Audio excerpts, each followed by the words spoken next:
बिस्मिल्लाहिर्रहमानिर्रहीम। तो दोस्तों, आज की क्लास में आपको बताऊंगा ये 3 फाइनेंशियल फार्मूला हैं जो कि हमारे पास एक है पीएमटी, सेकंड वन है हमारे पास आईपीएमटी और थर्ड वन है हमारे पास पीपीएमटी। ये फार्मूले किस पर्पस के लिए यूज़ किए जाते हैं, इनकी एब्रीविएशन क्या है, वो हम यहाँ पर मालूम कर सकते हैं चैट जीपीटी की हेल्प से।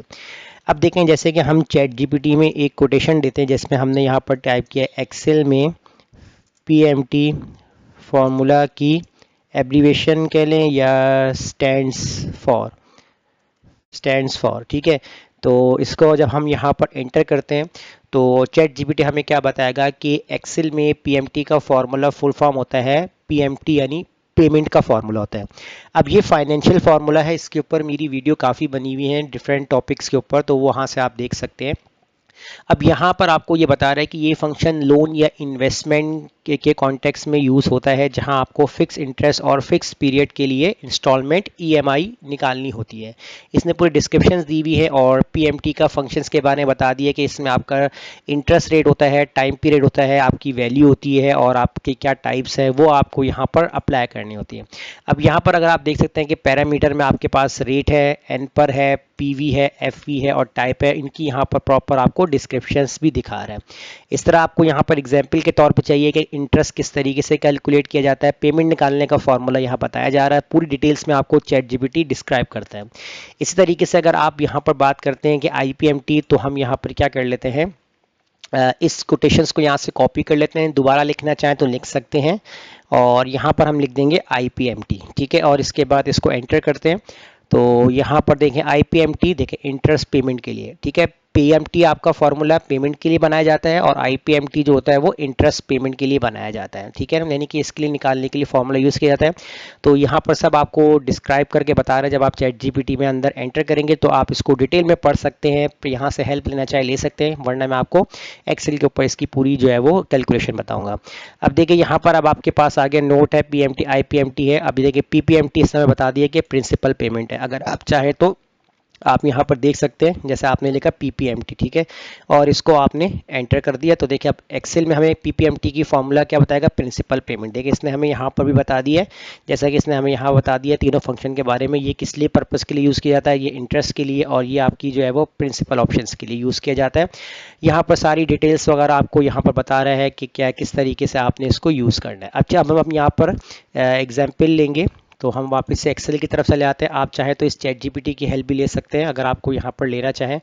तो यहाँ मैं आपको बता देता हूँ कि जैसे कि मान लीजिए कि हमने बैंक से लोन लिया है, कितना लोन लिया है, जैसे मैं यहाँ पर टाइप करता हूँ 15 लाख, एंटर कर देंगे और इन वैल्यूज़ को यहाँ पर मैं चेंज करता हूँ कॉमा में। अब इंटरेस्ट रेट, कितने इंटरेस्ट रेट के ऊपर आपको जो है वो लोन दिया जा रहा है, ठीक है, ये डिपेंड करता है कंडीशंस के ऊपर, ठीक है। मैंने यहाँ पर टाइप कर दिया है 12%, ठीक है। तो ये बैंक डिसाइड करता है कि आप कितना लोन ले रहे हैं और आपको कितना इंटरेस्ट के ऊपर दिया जा रहा है। तो हो सकता है कि 10 भी हो, 15 भी हो, 20 भी हो, ठीक है, डिफरेंट होगा, या 5 हो, तो डिपेंड करता है। अभी मैंने अपने पास से लिख लिया। अब टाइम पीरियड आपको बता रहा है, ठीक है, मैंने यहाँ पर लिख लिया 5 ईयर्स, ठीक है ना, यानी कि यहाँ पर आपको जो लोन है वो 5 साल के लिए दिया जा रहा है।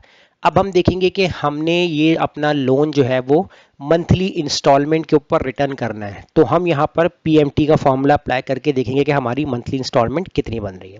मैंने इक्वल लगाया और पीएमटी का फॉर्मूला अप्लाई किया। सबसे पहले हमसे पूछेगा रेट, ये रेट में आपका आएगा इंटरेस्ट रेट, ठीक है, आपने सेलेक्ट किया ये वाला सेल।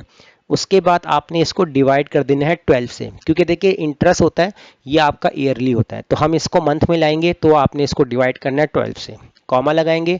नंबर एन पर आ रहा है, यानी कि नंबर ऑफ टाइम पीरियड आपका कितना है, 5 ईयर्स का है, तो 5 को आपने मंथ में लाने के लिए आपको क्या करना है, मल्टीप्लाई बाय 12 करना है, कॉमा लगाएंगे।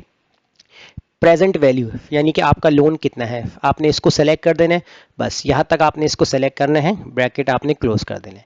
अच्छा, एक काम आपने क्या करना है, पीएमटी से पहले आपने यहाँ माइनस लगा लेना है। उसकी वजह ये है कि ये फाइनेंशियल फार्मूला है, तो यहाँ पर बाय डिफॉल्ट जो है ना वो करेंसी डॉलर में आ जाएगी, तो इसको हम यहाँ पर ख़त्म करने के लिए या इसको हाईलाइट करने के लिए हम इसको माइनस लगा देते हैं। तो इसके बाद हम यहाँ पर एंटर करते हैं तो ये देखें, अभी देखें डॉलर में आ रही है बाय डिफॉल्ट, लेकिन वो हाईलाइट हो जाएगा, माइनस ही लगाते तो रेड से हाईलाइट हो जाता फॉर्मेट से, ठीक है। बाकी आप ना अपनी करेंसी चेंज कर सकते हैं। अभी हम बात करते हैं जैसे रुपीज़ के लिए, तो जैसे कि आपकी जो मंथली इंस्टॉलमेंट कितनी बन रही है, 33,000 366, ये आपको हर महीने जो है वो बैंक को वापस इंस्टॉलमेंट देनी होगी मंथली। अब इसी पेमेंट के अंदर ना आपका इंटरेस्ट भी जाता है, ठीक है ना, ये आपको नहीं पता होता, लेकिन ये बैंक की कैलकुलेशन के अंदर सारा रिकॉर्ड होता है। अब जैसे इंटरेस्ट आप कितना दे रहे हैं वो भी आप कैलकुलेट कर सकते हैं। आपने इक्वल लगाया, IPMT का फॉर्मूला आपने अप्लाई किया, इंटरेस्ट रेट आपने सेम यही सेलेक्ट करना है, ठीक है, डिवाइडेड बाय 12 कर देंगे। पर आपने कितना सेलेक्ट करना है, ठीक है, अब ये आपके पास है, पर मंथ का आपको देखना है, ठीक है ना, आपको हर मंथ आपका इंटरेस्ट होगा, तो हमने यहाँ लिखा फर्स्ट मंथ का, कॉमा लगाया, और एंड पर आपसे पूछ रहा है टाइम पीरियड, तो आपके पास है 5 ईयर्स का टाइम पीरियड, मल्टीप्लाई बाय 12 कर देंगे मंथ में लाने के लिए। प्रेजेंट वैल्यू कितनी है आपकी, आपके पास है 15 लाख। उसके बाद आपको ब्रैकेट क्लोज कर देने हैं और IPMT से पहले माइनस लगा देंगे, इसके बाद आप कर देंगे एंटर। तो देखिए 15,000 यानी कि इतना आपका इंटरेस्ट जा रहा है, क्योंकि देखें जब भी आप लोन लेते हैं ना तो आपको हमेशा लोन वापस सेम अमाउंट आपको रिटर्न नहीं करना होता, यानी कि आप उसमें इंटरेस्ट देते हैं। लेट सपोज 15 लाख है तो क्या पता आप 18 लाख रुपए वापस कर रहे हैं या 16 लाख रुपए वापस कर रहे हैं, ठीक है, वो कंडीशंस आपकी डिपेंड करती है कितना टाइम पीरियड है, कितना इंटरेस्ट है, ठीक है ना। तो आपने 15,000 जो है वो आपका इंटरेस्ट जा रहा है। अब आपकी जो एक्चुअल पेमेंट है वो कितनी बनती है वो भी आप निकाल सकते हैं, जैसे कि आपने इक्वल लगाया और PPMT का फॉर्मूला अप्लाई किया, रेट आपके पास मौजूद है, interest rate divided by 12, comma, per month का आपको देखना है, फर्स्ट प्रेस किया, 1 प्रेस करके, टाइम पीरियड आपके पास है 5 साल का, multiply by 12, comma, present value है 15 लाख, ब्रैकेट क्लोज और स्टार्टिंग में माइनस, एंटर कर देंगे। तो देखिए 18,336 ये आपकी प्रिंसिपल पेमेंट अमाउंट है। तो ये एक फाइनेंशियल फार्मूला है कि कैसे हम इन फाइनेंशियल फार्मूले को यूज़ कर सकते हैं, वो मैंने आपको आज की क्लास में बता दिया। बाकी अगर आपको हेल्प चाहिए तो आप हमारी वीडियोस को जाके सर्च कर सकते हैं, वहाँ से आपको इस रिलेटेड टॉपिक आपको मिल जाएंगे। तो तब तक मुझे इजाज़त दीजिए, मिलते हैं अगली वीडियो में, शुक्रिया।